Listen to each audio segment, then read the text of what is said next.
Pastor, ako po ay isang single mother, 41 years old at may anak na nasa kolehiyo. Nabuntis ako pagkatapos graduate ng kolehiyo kaya mula noon ay hindi na ako nakatulong sa aking pamilya dahil natuon na ang atensyon ko sa aking anak.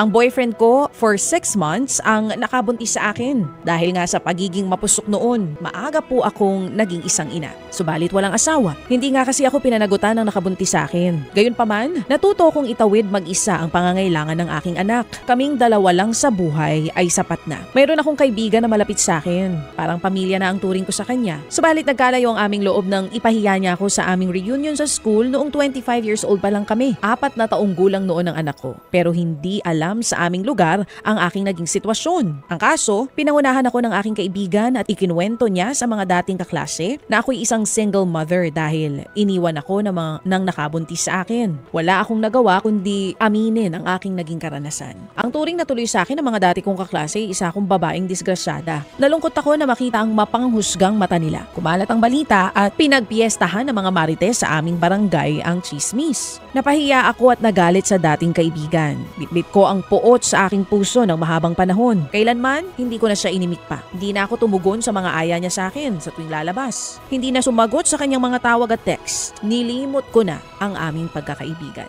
Pero matapos ang higit isang dekada, nagawa ko naman na siyang patawarin. Tinanggap ko na ang kanyang friend request sa Facebook. Pero pakiramdam ko, hindi ko na kayang ibalik ang dati naming pagkakaibigan. May sugat pa rin kasi sa aking puso dahil sa ginawa niya noon. Pastor, kapag nagpatawad ba, dapat maging friends ba ulit kami? Sana mabigyan niyo po ako ng kalinawan.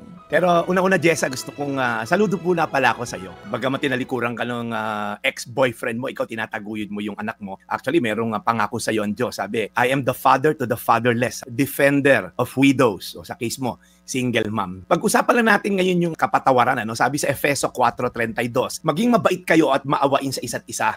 Magpatawad kayo gaya ng pagpapatawad sa inyo ng Diyos kay Kristo. Alam mo, Ate Jessa, napakahalaga ng pagpapatawad. Hindi lang para sa taong pinapatawad mo, but more of para sa iyo actually itong pagpapatawad. It's more of for us na medyo may kinikim-kim nga na alam mo yon, nagalit minsan at ang masama na to, nadadala natin to sa ibang relasyon natin sa anak, sa nanay, di ba? So nagko-crossover yan no? Kaya meron akong gustong i-share sa iyo ngayon about biblical forgiveness. Pag sinabi kasi natin, Ate Jessa, na pagpapatawad, ito ay isang desisyon na pinili mo, yung pag-ibig kaysa hinanakit. Pinili mo yung pagpapalaya sa sarili mo mula sa bigat at galit, katulad nga ng pagpapatawad ng Diyos sa atin na hindi niya tayo hiningan ng kapalit. Bumaba siya sa lupa upang patawarin tayo at ganun din daw dapat ang gawin natin. Ang biblical forgiveness po ay hindi nangangahulugan. Unang-una, hindi ito pagpapanggap na wala nangyari. So Ate Jessa, inaamin mo naman masakit. Ito'y isang pag-amin na nasaktan ka talaga kasi iban may denial no? Pangalawa, ito'y hindi pagpapahintulot sa kasalanan. Hindi ibig sabihin nagpatawad ka,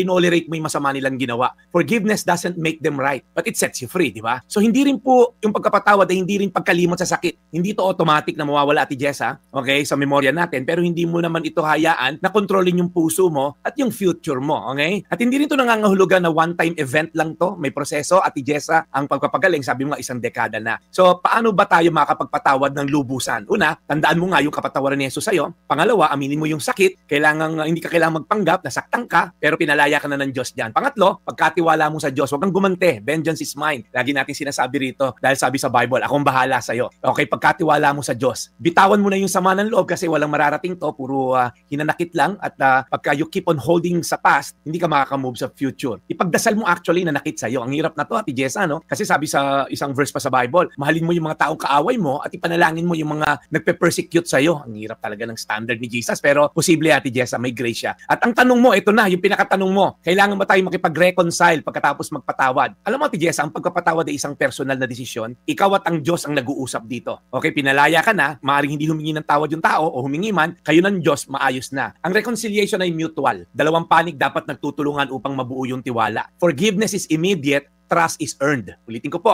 yung pagpapatawad, ibinibigay yan ng madalian, pero yung trust, ine-earn niya nung taong naka-offend sa'yo. Kapag ang taong nakasakit sa'yo ay tunay na nagsisisi, baka gusto mong bigyan ng second chance. Kapag gusto niya mabuo ulit at nabuo na yung tiwala mo, baka pwede namang ma-reconcile at magkaroon ng reconciliation, relationally speaking. Kapag ligtas na at makakabuti sa'yo, go ahead. Pero may mga tao kasing hindi mo na dapat talagang maging part ng sirkulasyon mo dahil hindi safe. Niloko ka pinansyal, chinismis ka na matindi, baka naman hindi na safe sa'yo para balikan pa sila. So again, kailangan mutual. Pangalawa, kailangan legit at genuine yung kanilang pagpapakita ng pagsisisi at ialay mo lahat kay Lord lahat yan. And I'm sure si Lord bibigyan ka ng wisdom kung i-reconcile ba o hindi.